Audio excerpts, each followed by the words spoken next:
Good evening, everybody. I want to welcome you all to today's event. It's nice to have everyone here today, and want to say hello to everybody again. Now, just to introduce the show again, I want to welcome you all to MK AFRO BEAM. MK AFRO BEAM is a community engagement show which is organized by M&G Productions. As you all know, which we've always said every week, we are a voluntary organization in Milton Keynes, and we organize events that promotes the aspirations of the unemployed and over 18s, that those with creative skills in Milton Keynes. And as you all know, we've been operating in Milton Keynes, working with the community for the past 5 years. We've got different events going on that we've carried out. And we've just started this show just to engage with the community, to provide information, to provide support, and to collaborate with all the community members in Milton Keynes and its environs to support our Black and ethnic communities. So today's topic is, why do ethnic minorities feel undervalued at their workplace? Some people say, oh, this discussion is too direct. Oh, this discussion is too blunt. Oh, this discussion is too, it might cause a lot of emotional problems, or it might cause a lot of divisions. And I said, no, that people are suffering. They're going through it. They're feeling depressed. They're feeling devalued. They're feeling this. They don't have the respect. They're not progressing. And they're stuck where they are. Some people be in a position for years and years. They're not moving up. They're not moving down. So the question is, what is causing it? Why is it rampant in our community? Why are we not, or is there no support out there? If there are support out there, how can our community get engaged or get to that support? To discuss this important matter with us, we've got two special guests. And I'm so happy to have them here today because, they are very, very important members of the community. I've got Councillor Moriah Priestley here. Hello, Moriah. Hello, good evening. And just to introduce Moriah to everyone, Councillor Moriah Priestley is a Labour councillor in Milton Keynes. She's the CEO of Phoenix Rising Limited, a consultancy that deals with change management and leadership development. Hi, nice to have you here today, Moriah. Nice. Thank you very much. Also, we've got Mr. Kwasi Kwaram. I'm always calling him, forgive me, Mr. Kwasi Kwaram, a very good colleague of mine, and also a very good mentor of mine, and someone who's got the heart and the passion he's always supporting the community the best he can. Is a credit and I don't want to give you is a credit and income officer with the Northampton Council. Hi, Kwasi, nice to meet you today, and nice to have you here today. Oh, yeah, hello. Hello. Hello, and also we've got our co-host, Mr. Bumi Akirimesi here. Hello, Mr. As you all know, Mr. Bumi is a project manager, and he's a member of the community. He's always here to support us and to co-host when we have an event here. And we've got our solicitor, Ms. Stella Cole, as well, joining us. And we're expecting more participants. But just let's go on, because Ms. Councillor Moriah will be leaving us very soon. So this discussion today, why do we think ethnic minorities feel undervalued in their places of work? I'm going to start with you, Moriah, because you've dealt with a lot of BMA, our Black communities, especially in Milton Keynes, and I'm sure you've had a lot of experiences with this problem. Yeah, thank you very much. I think for me, that is such a big question. In the sense of it's very, very expansive, and we can spend, the whole evening trying to dissect things, Tonia. So what I would say is that I think some of it falls into perception, in the sense of people feeling undervalued. It may be different from what is actually going on. And I think sometimes it can also fall into workplace culture. So being in a workplace where the culture actually undervalues everybody and anybody. And I'm saying that with some authority because I've been in this industry of developing workplace culture within government, within private sector, goodness, for the past 16 years plus. So I do know what I'm talking about. And in fact, my company is doing some work with quite a large local authority in the home counties now, where both the Caucasians, both the Asians, both the Black people are all saying that they are undervalued. And when you really analyze what is going on, they all are.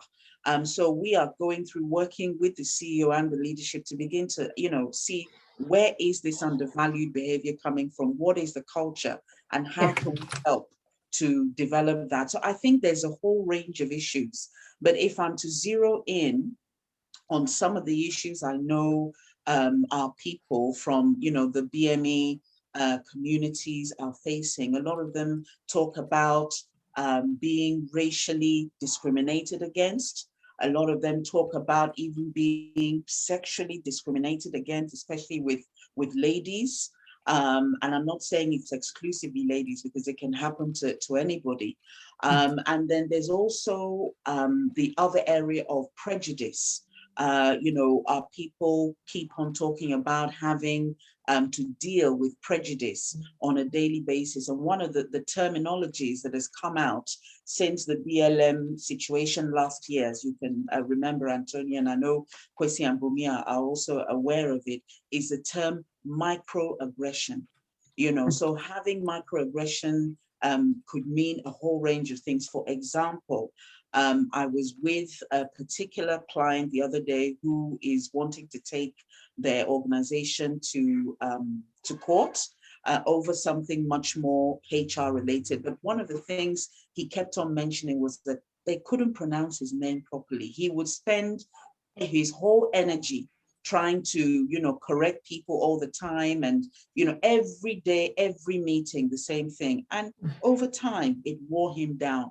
So I think it's a combination. I think it's prejudice. I think there's racial slurs. I think there's also sexual slurs mixed together with just general perception of being undervalued. You have mentioned some very, very vital points there. You've talked about sexual racism, this prejudice, this microaggression. So when you say microaggression, does that just have to do with how they pronounce the names? Or does it also have to do with how they value your potential or your capability, or they undervalue what you can perform or how you can perform, even though they know you can do it? Absolutely, absolutely, Tonya, because I'll use myself as an example. The person I know best is myself, and I certainly have been through, and I'm still going through those situations. For example, day before yesterday, I was with one particular client who invited their lawyer and accountant into a meeting, not anything aggressive, but just to plan around what we were going to do in that organization. And the accountant opened up the meeting with, a young lady, is the tea round the corner? And I said, are you talking to me? And he said, oh, yeah, it's the tea round. And I said, well, why would you suspect that I'm the one to make the tea? Actually, I'm the consultant here on behalf of my company leading this meeting. And you should have seen his face, a mixture of embarrassment and apology, because he assumed that because I was maybe the woman and even maybe possibly the African lady, the only different person in the team. I was actually doing those specific chores. So for that is termed as microaggression, the prejudice and the stereotypes that frame the way people refer to you or expect you to achieve, just like you rightly said, Tonya. Okay, thank you very much. Just before I move on to Mr. Kwasi, I've just got someone just added something on the chat now. Stella said, we don't aspire to grow within the organization. So what she's saying that we Black communities don't really aspire to grow. So she's saying that we should focus on our response rather than how they perceive us. Did you get that? We should focus on our response rather than how they perceive us. What do you mean by our response, Stella? I want to understand that because, so are you saying we should focus on our capabilities rather than how they perceive us? Yes, we should kind of like not only showcase or advertise, okay, what we are capable of, but most of the times we tend to hide away or shy away from this stuff. We don't aspire, to grow. And then, for example, we don't apply for the positions and then we grumble. So we are just, we have this assumption that, oh, if we apply, we will not be given because I'm Black or because of my accent or because of how it will be difficult for them to pronounce my name or assume. So those limiting beliefs is actually stopping us from growing. It's stopping us from trying, because there are other Caucasian who have very difficult names to pronounce. For example, those from Eastern Europeans, and then those who are really, in career, who are really career focused, they don't let these things stop them because their name is difficult to pronounce. They still aspire, they still go for what they want. But our community, we hide in the shell. So we have this limiting belief that if we do it anyway, then we're not going to be accepted. I think we should focus more on how we can be more open-minded, and how we can attempt rather than just grumbling. The question is, what makes us feel we cannot achieve? What makes us shy away from achieving? If the Eastern Europeans can work hard to become managers, which most of them did before most of them have gone back home now.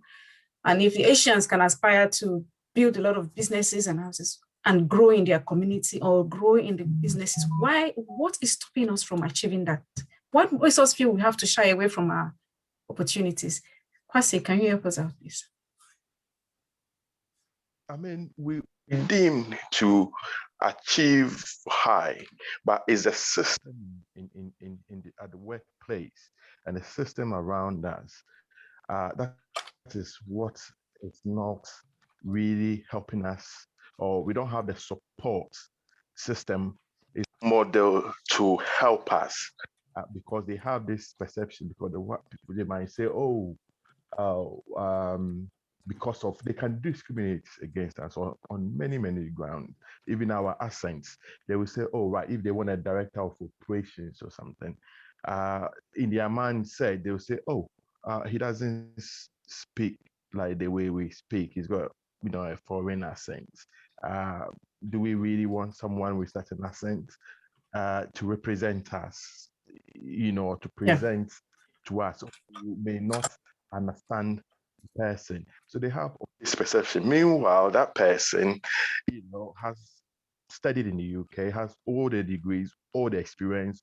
The person writes reports which barely need to be edited, and in his or present work has excelled. So how can that be an excuse? Mm-hmm. Absolutely. That's true.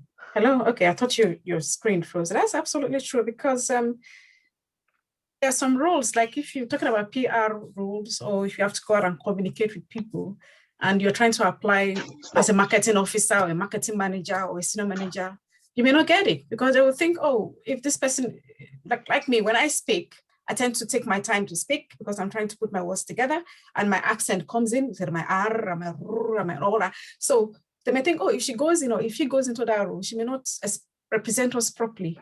But is it not about mixing cultures? Is that not what the world is all about? It's about combining cultures, irrespective of our languages, irrespective of how we look like. Antonia, let me just say something. You see, it still comes back to our response, okay? It's how we think. We just think for them that's how they're going to say, oh, our accent. Let's say, for example, let's take this lady in the World Trade Organization now. What's her name? Iwala. Forgot her first name. Yes, exactly. You understand? She didn't change her accent because she needed to apply for that position. And she's been heard in very significant positions in world organizations before date. Okay. Why? Because she's not letting anything stop her. She's not letting the fact that she's a Nigerian stop her. You understand? So she contests against people from all over the world. And that is the attitude we should have. We shouldn't let anything stop us. It doesn't matter what they think about us. It's what we think about ourselves. I think we should focus on. Because a lot of people, there are also a lot of Black people who are holding positions, okay, who are in high places as well. So go after your skills, develop yourself, bring yourself out, don't shy away, or don't limit yourself by saying, oh, if I apply, they're probably going to say my accent or whatever. No, just be yourself. For me, that is how I see it, because most of the time, I think we kind of like exaggerate how they see us. We exaggerate it in a negative way. We should focus on the positive part of it and improve on that aspect. Then what if you don't have that support? What if you don't have managers that would push you along? Like I'm going to try and use myself, for example. I've worked in so many places, and instead of people pulling you along, they tend to want to use your potential, what you've done. Like somebody, Kwasi just said, oh, you end up writing all these reports without editing it. You do your job well, you're excelling in your job. However, somebody will use that and take the glory. You aspire to be the manager. Well, then, but then by taking the glory, then you don't have the opportunity to grow, because they think you are not doing the job. The person has put you at the back seat. No, wherever you want to get to, Antonia, you need to also serve as well. So probably writing the report is part of your growing, your learning. You're learning to do the job when you are eventually there. And that shouldn't deter you from still aspiring to be the manager you want to be, or that MD you want to be. What if you don't have that support? Thank you. Yeah, you're absolutely right. Yeah, I think that's what we should. I think that's the problem we have identified, this providing the support. So we, as a community, can then try to see how we can put support in place to support us to say, okay, these are the problems we have identified, and these are the way forward, rather than just focusing on the negative parts. I want us to focus on moving forward, and how do we move forward? One of the ways to move forward is providing the support, and support include ways that we can actually gain confidence, ways that we can actually know that we need to go out there. It doesn't matter how many times we are rejected, we still keep trying. Okay. Do you have any, do you want to say anything concerning that, Mariah? Yeah, I mean, I'm nodding because I think, I'm sorry, what's your name? Stella. Stella. Yeah, Stella, I think you've hit the nail on the head. That is where our gap is. Because sometimes it's not even just about confidence. No, it's not. It's about the support we have in order to mold the confidence, because having courage is one thing, but being groomed, if I can use that word, and being prepared is a very, very different thing. It's just like somebody saying you have, eggs and flour and butter and sugar. Does that make a cake? No, it just means you have those ingredients, but you have to put those ingredients together in order to have that cake. And that's where I think, and I believe, and I know the gap is. And if I can make a bit of a plug, please, Tonya, as part of, my opportunity to give back to the community, I set up a social enterprise. We're going for charity status in 2017. It's called the BN Network. And our sole aim, our major aim, is to help mentor and support people from the BME communities into higher levels of management across any sector, into business, and also people who want to set up social enterprises of their own. So I'll type the website in the box if Tonya allows, and please contact the team in terms of that support, because one organization is wonderful, but we need more. We need people like AFRO BEAM is another platform where people are plugging into, and I'm sure they're providing whatever support they can into the workplace. So I believe that support is where we're lacking. A lot of these people from the Caucasian community, believe it or not, they have very, very strong informal networks. So when you see them going to the pub on a Friday evening with their mates, it's not just an opportunity to drink, it's an opportunity to network, to meet up with their informal mentors, and to strategize about how they tackle that issue at work or whatever. So we also need that same network of support around us, both formally and also informally. Okay. Thank you very much. I've got just a minute. As regards what you said, is it that the Black community, we don't have enough of SOP? because even though I've not been here for a very long time, at least I think 14 going to 15 months now, it's enough time. And I've not seen many of such, because most of the things, at least I've worked in, let's say, in a very low ebb organization. I study in a university, and definitely I've also done some volunteer work in at least, community of interest, at least 2 of them, which I've had the opportunity of meeting with, let me say, the directors, the managers, and all that. And in all these things, in all this, my gathered experiences and all that, I realized that the African community, maybe we don't have enough of such. Yeah. For example, in the low, let me say, low ebb environment, the mindset is that there is a blockade that we can't go beyond this, we can't rise beyond this. Yes. Then in the area where I did volunteering, where at least I was able to, because of the volunteer role that I played, I was able to meet with directors and let me say the managers of the, they are actually surprised that I'm coming from, backside of the world called Africa, and I'm doing this kind of stuff for the organization and all that. That's, where have I gotten this experience? Where have I gotten this learning from? Actually surprised, or felt amazed that somebody like me can, make such contribution and things like that. And I was wondering, that does it mean that they've not seen anybody of my race, or coming from such an environment who have contributed at that exactly intellectual level? So the thing is that, do we have enough of those systems for the Black community? Because we have a ceiling. Many people have met here, there's a ceiling. They just believe that they can't rise beyond certain. We don't, Bumi, and I must be honest with you. I did say to Tonya, my time is up, but I would love to engage more in that conversation. We don't have that kind of support here for several reasons, but I think that the key thing for me is what Stella has spoken about, having that informal and formal support. And we need to rise up and support ourselves, because really, if I'm honest, nobody else will. If you go into the Asian community, they have those very strong support networks. That is why you see Asians setting up businesses here, there, and everywhere, in reference to what Tony has said. Just to give you an example, I know a fellow politician who is from our community, who set up what we call in Nigeria a job. It's like what do you call it? A micro bank, where various members of not just the family but their community add certain amounts of money every week and every month in order to buy property, which are then owned in the name of that community or by one person, depending on how much they add in. So, I mean, that's gone off the point in terms of what we're talking, but what I'm trying to say is that they have very, very strong support networks. That is why they're advancing. So we also need to develop such within our community, for businesses, for workplace, for every stratosphere of life, so that we can also achieve and attain and move forwards.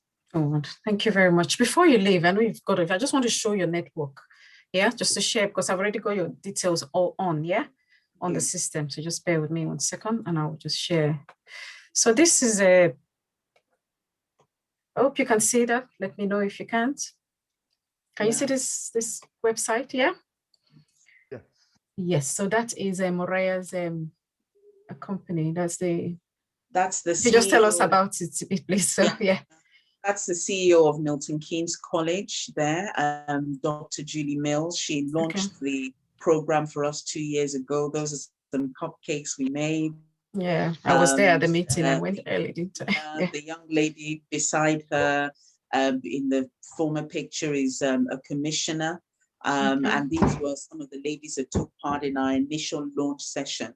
But now we've opened up a much, much broader program for people across the globe, because we're now doing the mentoring online. So if you're in Nigeria, if you're in Ghana, if you're in Hawaii, as long as you have Wi-Fi and a laptop or a phone, you can join in.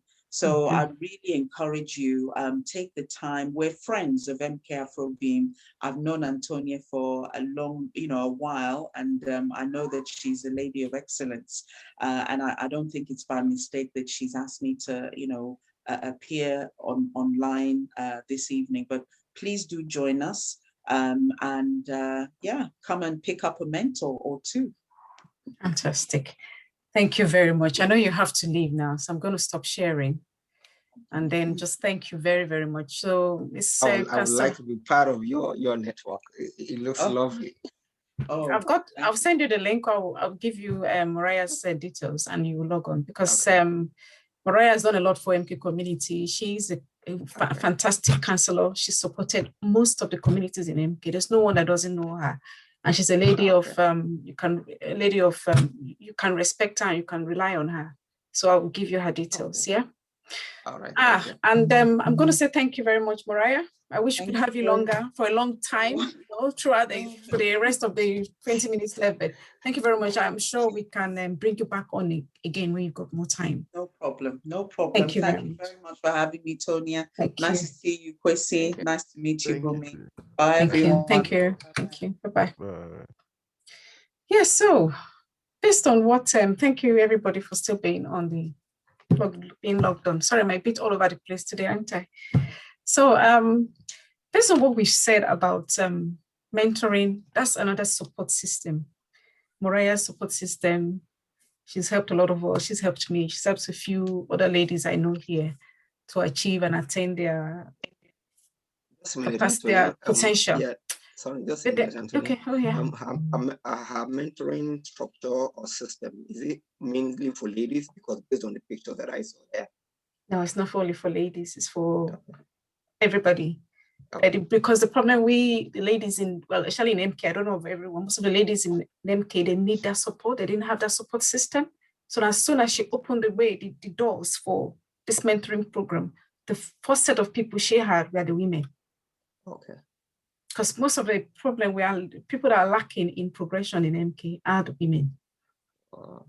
women. Yes. So, and most of these women are educated. They are lawyers, they're solicitors, they're doctors, they've got very professionals. They are working in roles that are not befitting their qualification. So that is what she's trying to do, to mentor them. What she does is she will refer you to a mentor.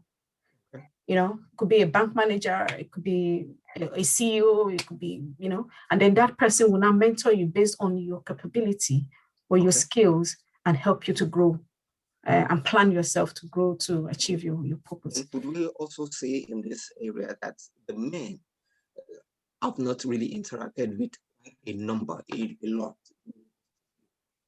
Is it about, let me say, pride thing in terms of, that we can handle it all on our own? We don't want to seek any sort of support. Men have not interacted in, sorry, I didn't get that. I said, do you think men, maybe because of our, let me say, ego or pride? Yeah. Exactly. Could be the reason why maybe they are not coming out more. Let me say men are not coming out more, because you know that men also need this kind of mentorship or something like that. Mr. Kwasi, can you help us with that? Oh, yes. When you look at our cultural background, men tend to have that perception that, you can handle it all, you can solve it. Or, when you're faced with any problem, you should be able to show that but it doesn't work here. You see, here we really need networking, as our counselor said. So we need to get rid of that perception, that cultural thing, and then we really need to be out there. Oh, your volume just dropped. Your volume dropped, sorry. Oh, okay. Is it better? Yes, yeah, yes, now it is. Yeah. Oh, okay, sorry. Yes. As you know, our Africans, our culture, the men, we tend to believe in when you're faced with any problem, you need to be able to show that but it doesn't work here. Right? Over here, we really need networking. We really need network, and even back home, things have changed. successful people have good networks around them, good mentors, and you need to be, you can't know it all. So it's something that we need to accept it, and then we need to be able to embrace other ideas. If we need help, we need to find where we can get that help rather than harboring it either to ourselves. You see, so it's something that we need to get rid of. Okay, thank you very much. So the other question is, the most people that are going through this disrespect, or they feel they're being devalued, what they are saying is, I get depressed. They get depressed, they feel they are marginalized, they get stressed, and that affects mental health. That affects their mental health. So the question is, so we have so many Black Africans, Black men and women working in the system, but they are not mentally sound because they are being oppressed, that they feel they are being, I know we've talked about how to move on and how to get it done, but let's talk about the problem they're having emotionally and mentally while working within the team. Yes, I believe that organizations should have system in place to address things like that. And also managers need to have the training to identify stuff like that, like mental health issues and also racism. They should have good system in place to deal with that, and the training, especially the team leaders, the managers, they should have the requisite training. You see, that will go a long way to help. Okay. Thank you very much. Does anyone want to add to that, please? Sorry, I was just going to add something to that. I'm new here, so. Oh, hi, Angela. Yes, I saw you come in. Apologies, I should have welcomed you. Yeah, Stella invited me, and I thought this is quite interesting. I think like people should start learning to separate their values, their self-worth from the work, the job they do. You're first of all a person, and you have values, you have your self-worth, and you need to find that outside work. I mean, it's good to value your job and be good at it. But if your self-worth comes from how well you perform in the work environment, any little thing that is being said, you take it personal, and that can start affecting your health. That can start affecting, having an impact on so many things. So I think it's very, very important to learn to separate both. The question is, how do you do that? Most of us back home, we're used to any little thing. So the question, how do we demarcate? How do we achieve that division? I think where everything is, once you know that this is a solution, then you start looking for how to educate yourself to be able to do that.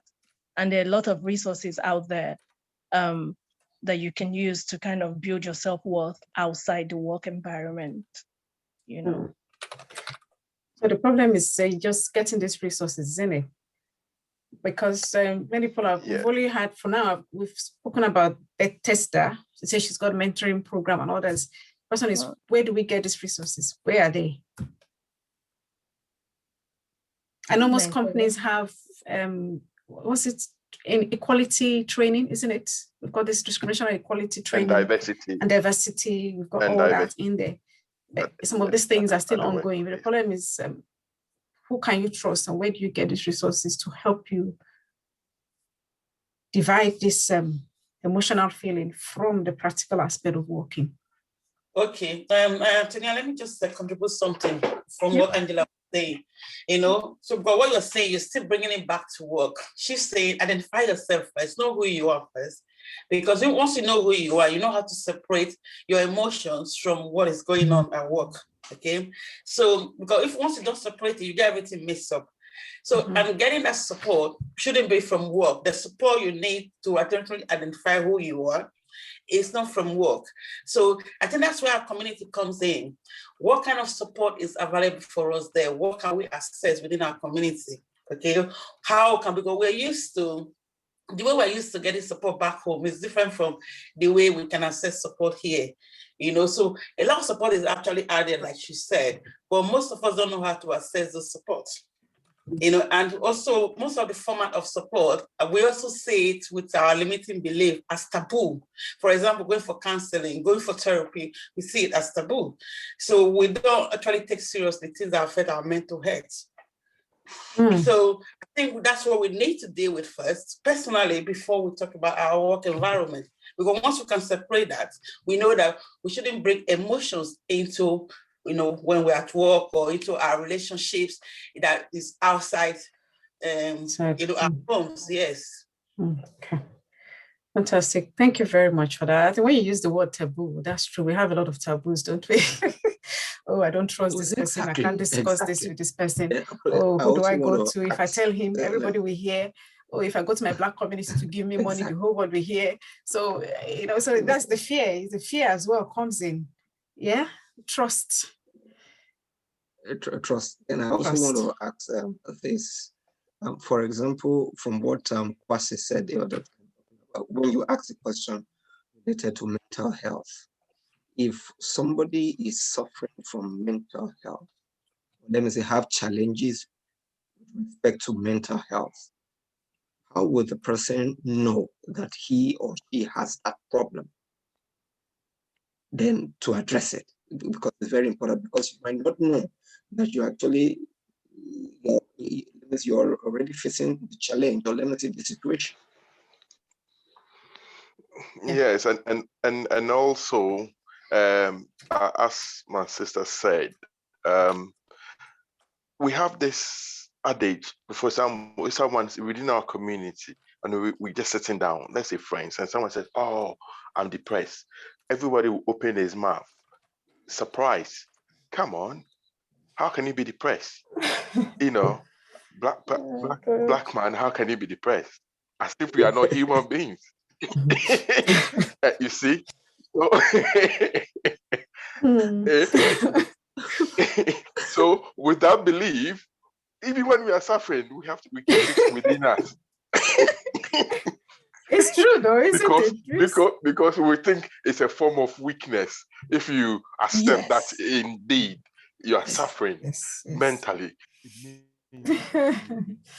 Your volume is gone again. Sorry, I don't know why somebody keep calling. Okay. So that's one of the challenges within our community that we face, which we need to really, really, really try to overcome that. You see, there's nothing to be shy of if you face any mental problems, or if you're being depressed. I mean, we humans, it doesn't matter the color whom you are. I mean, you can be depressed as long as you're a human being. So we need to accept that.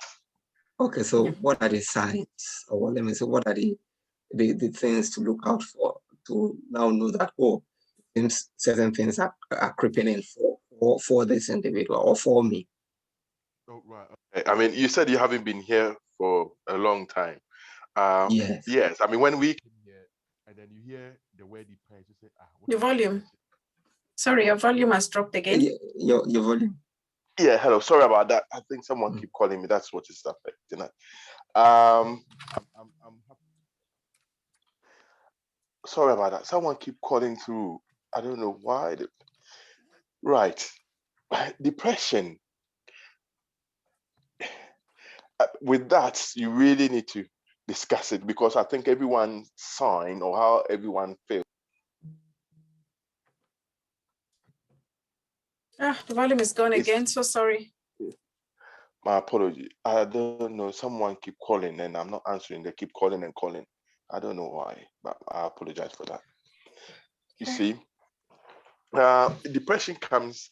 I mean, I'm glad you said you haven't been here for a long time. You know, as they say, maybe in Africa we don't get depressed because we have support around us. Because even if you are lonely, or you have a problem with you, maybe you come from work and you have a problem, you have a situation at home which is bothering you. You get home and you forget it, because before you get home, you sit down, a friend is passing by, will come and knock at your door. Oh, I'm just passing by, I'm checking you are in. And you start talking about something different. Also, the interaction and things like that, it helps to cast your mind off things like that. But in the UK, when you go to work and you come home, that is you.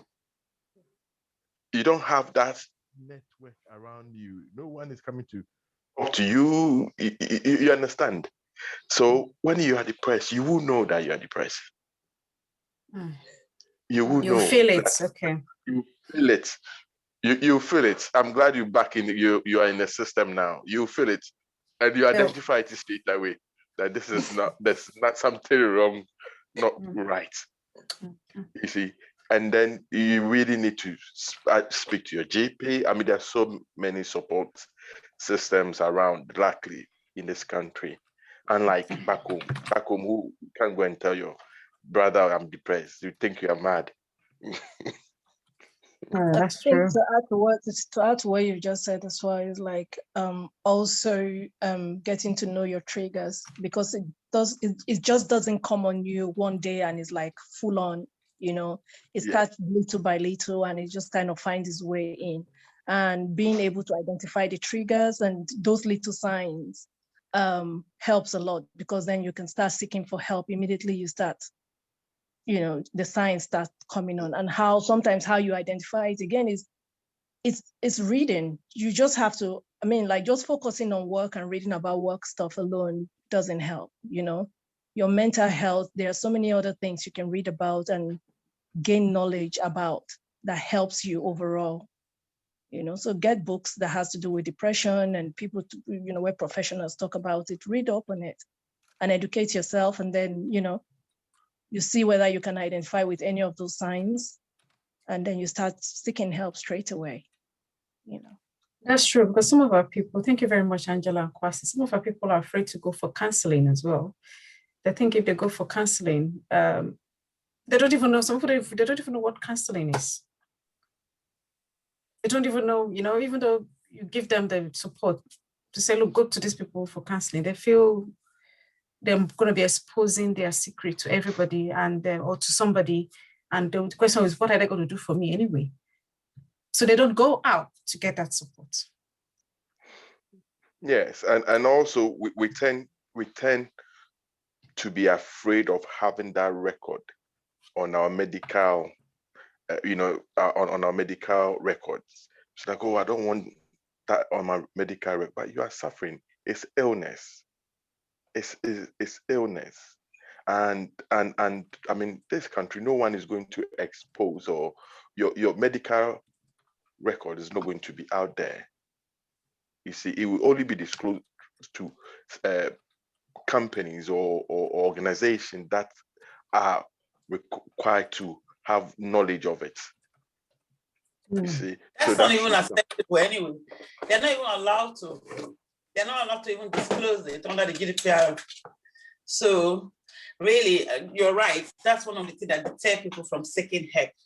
Okay, but it's even the list that could affect you as well. In terms of even, for example, looking for work or things like that, they're not allowed to disclose those stuff. They give you the liberty to seek help. You can go for talking therapy. Some people, you know, take medication, which I don't recommend. I don't recommend medication, but I think talking therapy. And I think we also find a way around it. For example, a lot of us are Christians. I don't know about the Muslim community because I'm not a Muslim. Okay, so some prefer to talk to their pastors. You know, they prefer to have, you know, to pray. Prayer is one of the ways of actually going around it as well. You know, however, sometimes you need that professional input, someone just to listen to you. You know, they're not suggesting anything to you, because I have been to therapy before. They just listen to you, so you just say whatever, you know, because it helps you to relieve, it helps you to get out of that pain, you know, that situation. So just someone listening to you, not being judgmental, and you not being afraid that whatever you're saying is going to go out there because they are professionals. Okay, some of the times you speak to your pastor, you speak to your spiritual leader, and the next thing they use you to preach in the pulpits. Okay, so it's like a slap in the face. It happens a lot. We have to accept it. It's true. It happens a lot. this stops some people from going to church, because at the end of the day, for them, they have taken that alternative. So I want to speak to my pastor, okay? I want to speak to my pastor about how I feel. Some people judge you, some people condemn you. You know, you don't need that. When you are in that state, you don't need that. You just need somebody to listen to you. That's what you need. Mm-hmm. So that's why it's always advisable to seek professional help. Professional, yes, absolutely. Yeah. Absolutely. Yeah. Yeah, thank you very much. That is true. That is true. It's all about trust. It's all about believing that whoever you're going to discuss issues with will keep it confidential. And also all about healing the mental state of the Black community that are struggling in this environment. Because I met a lot of people who, to them, they feel, oh, I can only work as what's it called? As a carer. I can only work as a cleaner, you know? And then you sit with them and you say, but why do you think you can only work as a carer? You say, my sister, I can't go through the stress is too much, Joe. I cannot go through this, I cannot go through that. I'm too tired. I have emotion. My family is a lot of stress from the children. I'm a single mom, I'm a single father, you know, and by so doing, they forget about themselves. They forget about themselves. And by forgetting about themselves, they forget about their mental state of health. So they, like somebody said, there's a blockage. This is me. I'm not going anywhere. And that is it. So this is where they now need that therapy. This is where they need that counseling. They need that professional help, or a community leader, or a community group that will educate them, that will provide the right information to say, take that blockage away. There's a way, there's an opportunity, there's an option for you to go to not just progress yourself mentally, not to progress yourself health-wise, but also progress yourself in your career as well, you know? So the question is, how do we sort that one? The question is, I did ask, how do we get the support? The question is, who are the support system to help with that blockage? Blockade. Come here, I'm an able woman saying blockade, call it blockage. Sorry, guys. I tend to forget where I'm from. You know, Newe people, I'm just joking now. Newe people, don't be angry with me. My people, when we want to say traditional, we say traditional. Traditional, when blockade, I went blockage. So the blockade has to be taken off first. We have to re-educate ourselves, re-educate. Somebody said about resetting our mindset. I think that was Stella or Angela. That mindset has to be reformed for progression, reformed for positivity, reformed for good state of health. And then they can go out for the support to achieve it. And that support is education. What kind of education can I get to improve myself? One, what health issues do I need to make myself strong and healthy? Two, what support do we even have in the workplace to help me progress? Because I know some companies have academic support to help you progress educationally. You have mentors, you have shadowing support.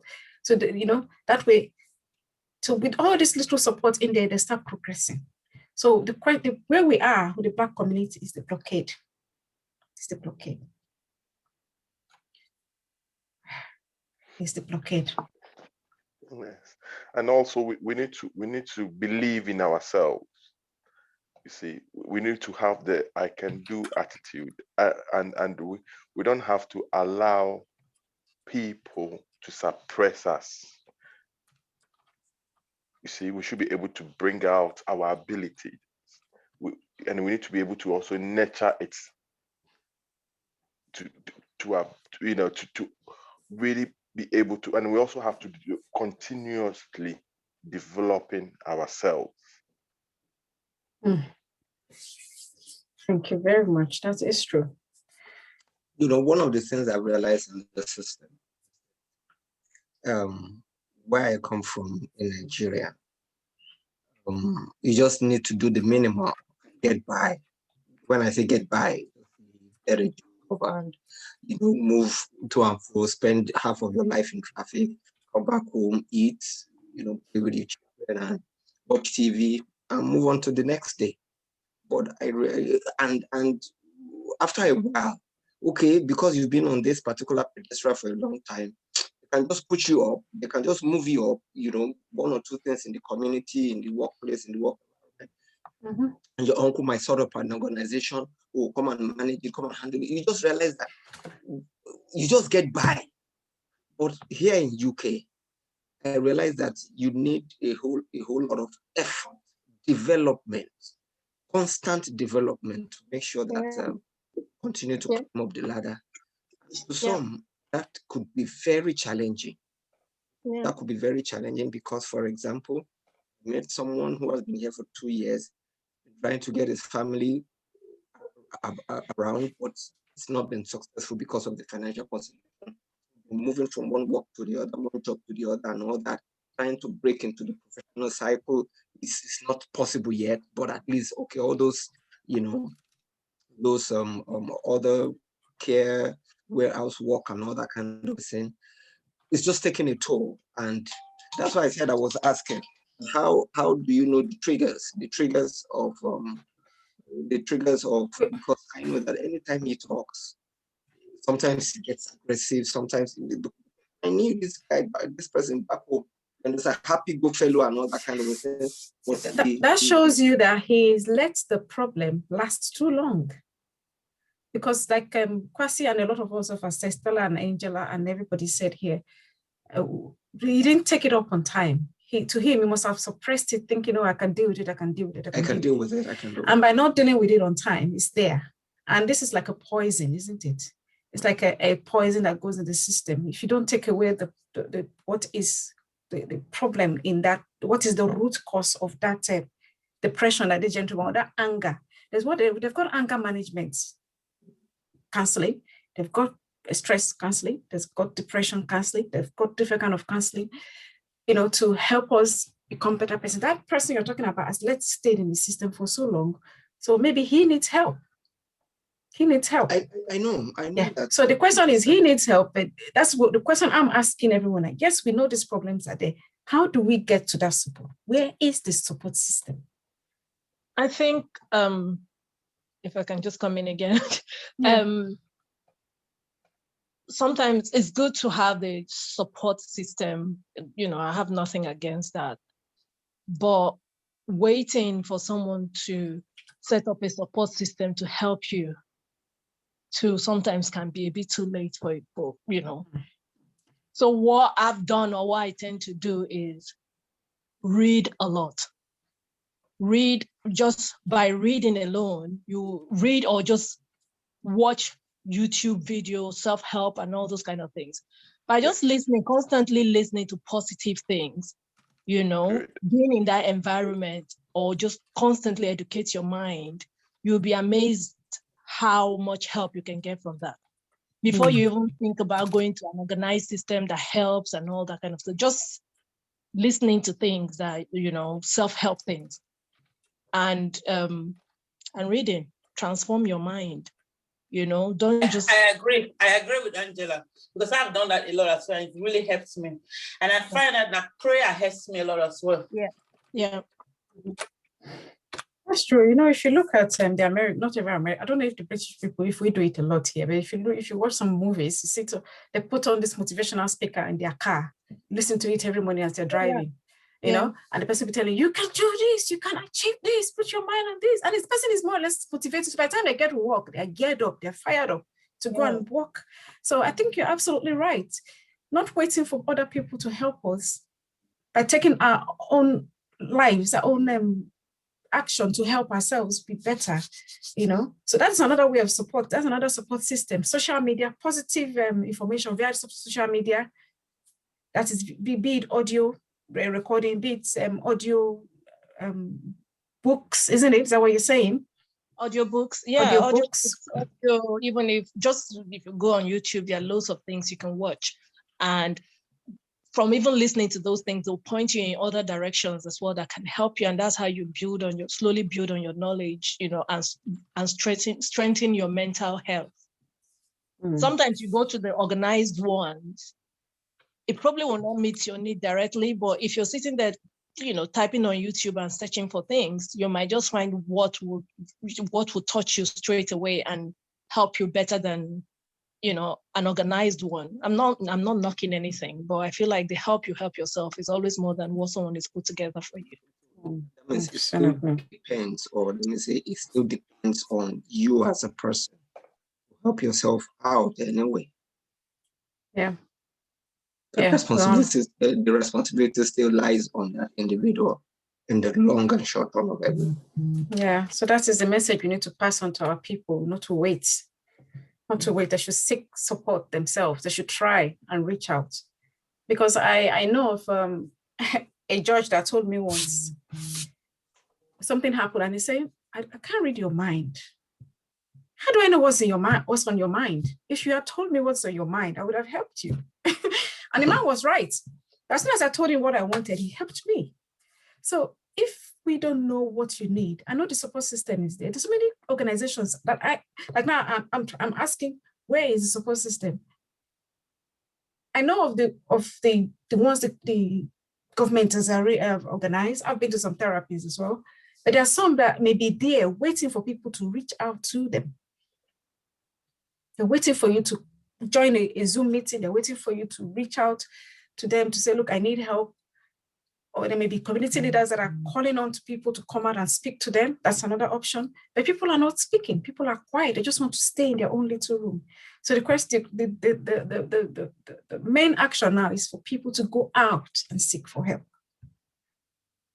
But again, if we start, that is now a 50-50 sword, isn't it? If you don't keep on waiting for someone to go out and seek for help, and they don't come out and seek for help, they may die in the process. They may get too depressed in the process. So I think it's a combined effort. It's a combined effort by educating the people more, by leaders, Black community leaders going out, calling meetings, trying to check on their members in the society to see how they're doing.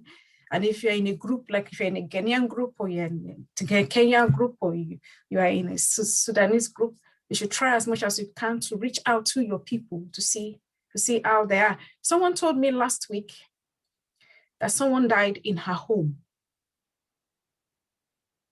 Someone died in her home. Nobody checked on her. It's a Black lady, young lady, died and she's been dead for 2 months. You know what I'm saying? That's really sad. That is sad. I don't know the lady. And I said, why? I said, because they thought she was okay, but she's not. They didn't know she was not okay. She was dead until someone went and knocked on the door. They said, this lady's dead. So the question is, somebody that knew her, brothers, a family, African communities, maybe, I don't know where they're from, where she's from, we don't check on each other. I know it's difficult. I know UK is a bit, all over the place, but we should try and check on each other to see how we are. By so doing, if you like, now you told me this gentleman he's got anger problem. You can always reach out to say, uncle or brother. I know that nobody wants to hear that. People don't want to hear, oh, you've got mental problem. But again, we have to mention it. You have to say, this help is needed. This is there, go there. And even if you cannot give it, just send him a leaflet, throw it there, or send him a text message, link or something. You say, please, can you go on this link? Maybe someday the person may be relaxing and say, okay, let me just click on that link. And by clicking on the link, it goes a long way. So we should not be quiet to help each other. We should reach out to support each other. We should check on each other. We should ask how we are doing. Because I know those in America, they're always they're more or less more social than we are here. Actually, the African people in America, they're much more social. Even in Canada. Exactly, which leads me to the next question, sorry. Yeah.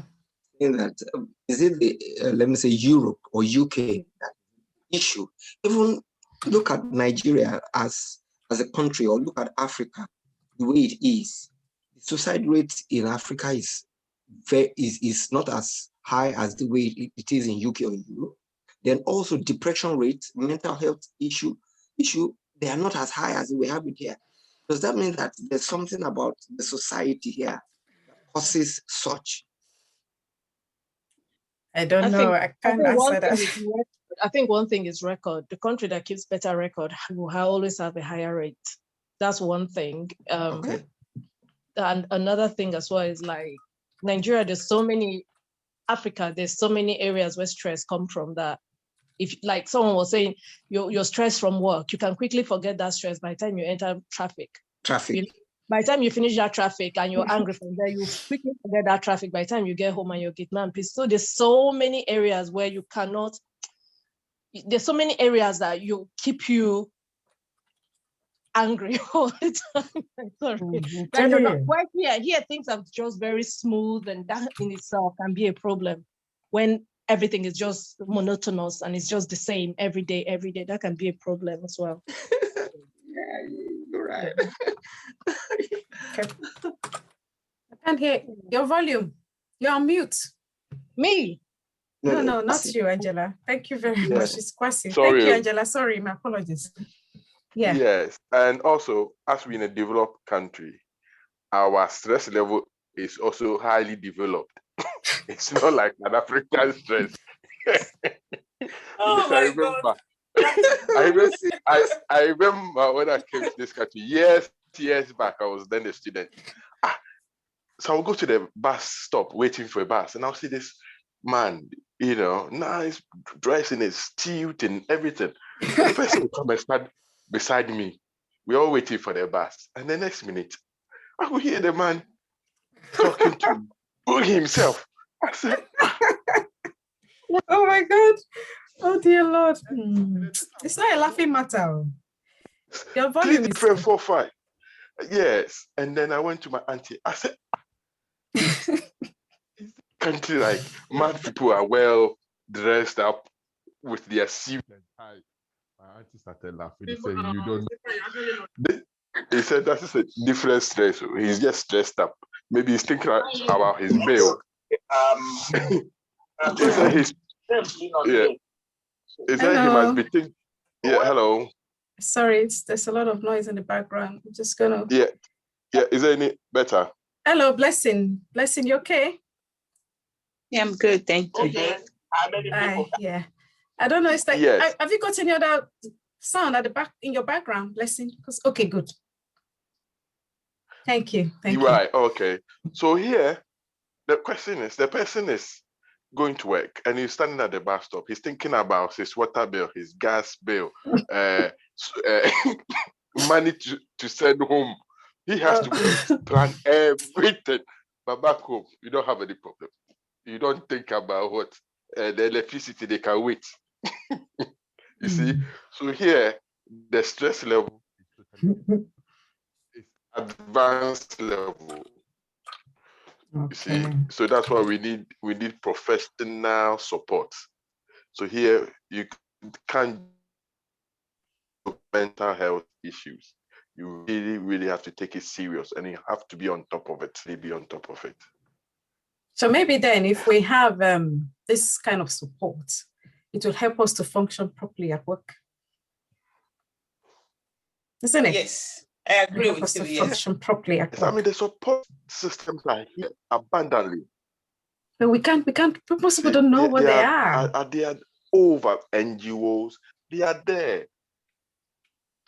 Yeah, they are there, but also we also have to accept that we have a problem. And then before we can, because a lot of people, for example, I know people who have been in, they have been in a crisis relationship, domestic violence, and even the courts recommend that you should go through anger management. Well, especially the men, they refuse to. Why? Because of ego. And they're all African men. So this ego and pride, putting it before everything else, is also our problems, and which is also related to our beliefs. First we need to accept that we have a problem. And then once we accept we have a problem, there are solutions. They might not be so suitable for us. So to say, for example, if, for example, I need counseling, I want somebody who will understand me, who will understand where I'm coming from as well, who will understand the way, why I reason the way I reason. Okay, maybe a Caucasian person might not be suitable for me because either they might not hear everything I'm saying, they will pretend they're listening to me, So we probably need more people from our community that will provide this support, and they are there as well. They're also there. We are just not reaching out to them. That is the problem.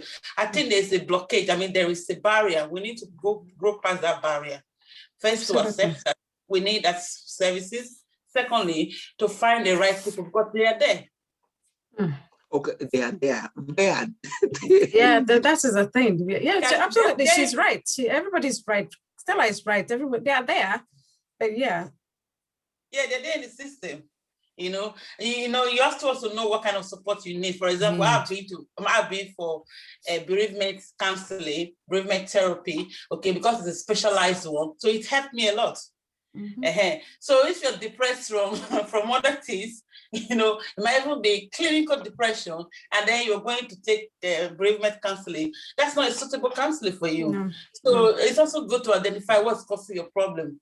I think the question here is as well that is it something when keep asking where are they? Where is this something you can just go to your GP and ask for? How can you address that? Yeah. Go to the GP. Yes, you can go to your GP. Because I've been to my GP and requested for talking therapy before. You know, you can go to your GP. You can be referred by professionals as well that you're dealing with in other areas who may have identified that. So even I think I kind of like that talking therapy. I've had the counseling at uni, you know, and it really helped me a lot. Yes, Stella, I think I like that talking therapy that you mentioned. You know. Yes, that's what it's called, talking therapy. Because you know, apart from the TV, you understand. Okay, then through let me say Zoom outlet like this that you have maybe once every week or sometimes, you know, you hardly see people to talk. You know, because I'm an extrovert by nature, and in Africa, in Nigeria, where I came from, you would never lack anybody to talk to. Neighbor, you know, I was even trying to, you know, see a neighbor and the other day and was just wondering, yes, what can I do for you? You understand? And I was just wondering that. So you can't even talk to and say, hello, what are you doing there? You know, can we get to know and things like that? It's as if you better get out of my face or something like that.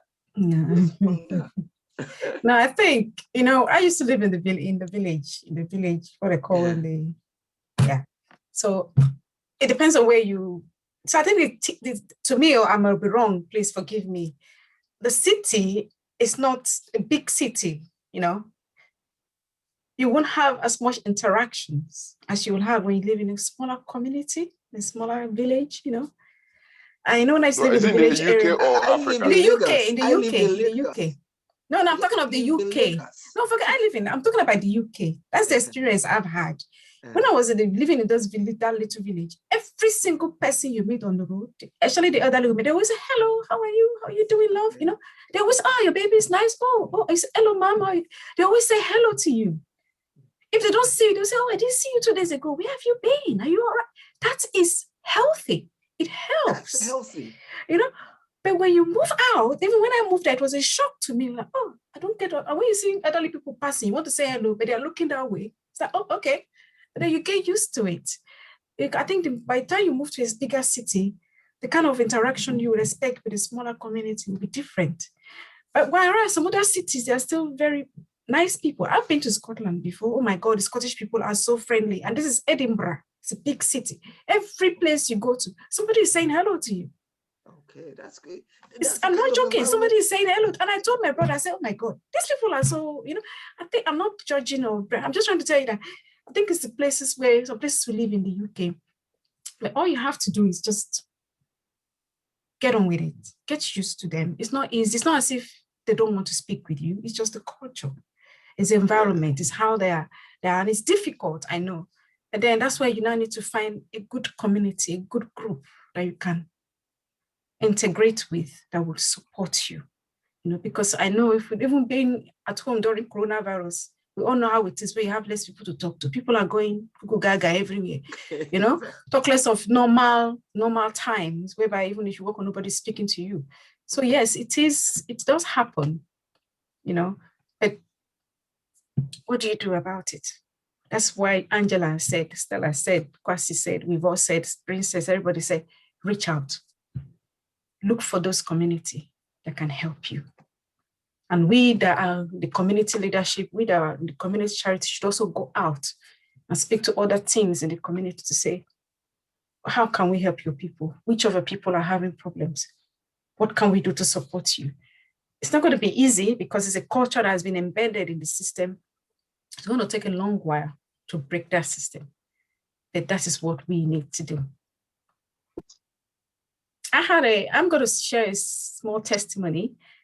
9 years ago, I had a very traumatic experience. And I could not, I lost all confidence in myself. Those that know me, like Stella and all that, they know me. I lost it all, totally. And I went to a therapy once, and the gentleman said, "What are you doing? It's not even an African person, it's a Caucasian gentleman, nice gentleman." He said, "You have to stop. If you don't take care of your health, you're going to go mad." He didn't say you're going to go, he said you're going to go mad. That's what he told me. You're going to lose your mind. And that gentleman, I said, "Go here, go here, go here."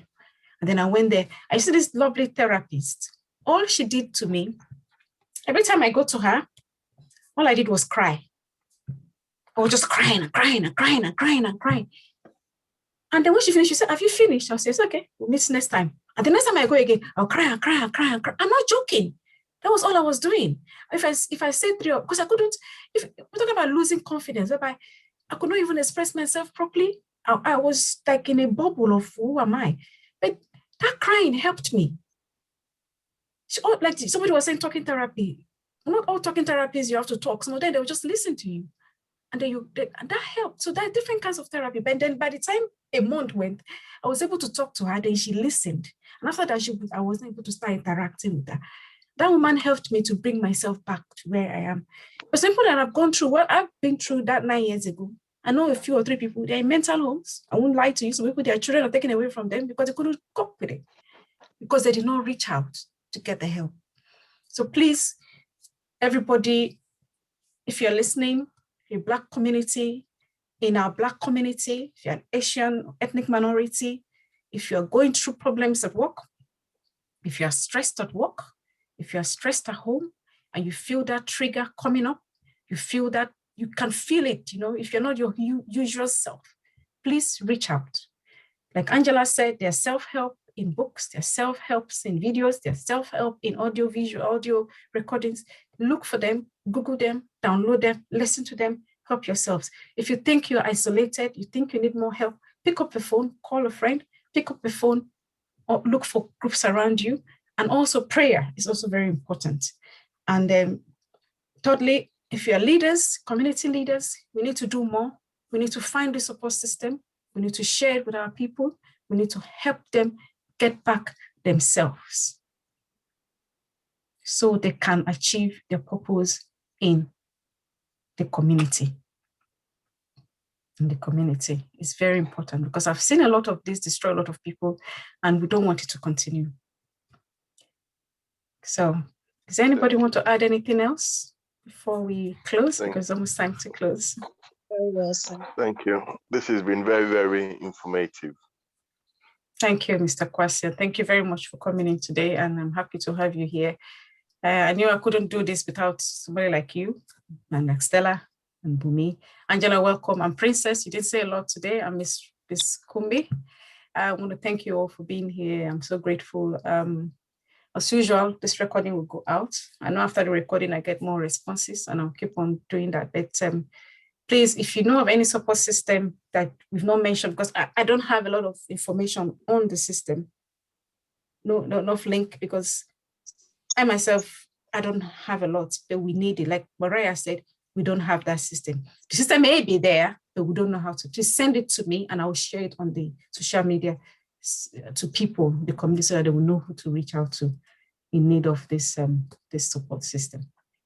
Thank you very, very much. Thank you. Sister Kumbi, you want to say something? I think you've it would taken have off been nice to hear from Sister Kumbi. Let her tell us about the work perspective from the head setup. Sister Kumbi, you don't have anything for us? Maybe she's working. Okay. Okay, she's muted again. Let me see. I mean, she's, yeah. So that's fine. We've all done well today. I'm so grateful. I don't want to keep you all anymore. Thank you very much for joining the show today. This MK AFRO BEAM. We will be here next week. Join us. We're bringing some young, bubbling young guys into the system, into the show next week. Come and join them. If you want to make huge money, come and join them. These guys are making it. So don't just sit down there and say, oh, cryptocurrency is the thing. So we'll see you all next week. And Forex Thank you all very much. Forex. You're welcome. And Forex, yeah. Thank you. Bye. Thank you very much. Thank Have a good evening, everybody. Thank Thank you you, very much. and have a good evening. Thank you. Bye-bye. Stella. Thank you, Stella. Thank you, Stella. Thank you, Princess. Thank you, Kwasi. Thank you, Bumi. Thank you, Sister Kumi. And thank you, Angela. Good night. Good night. Good night. Good night.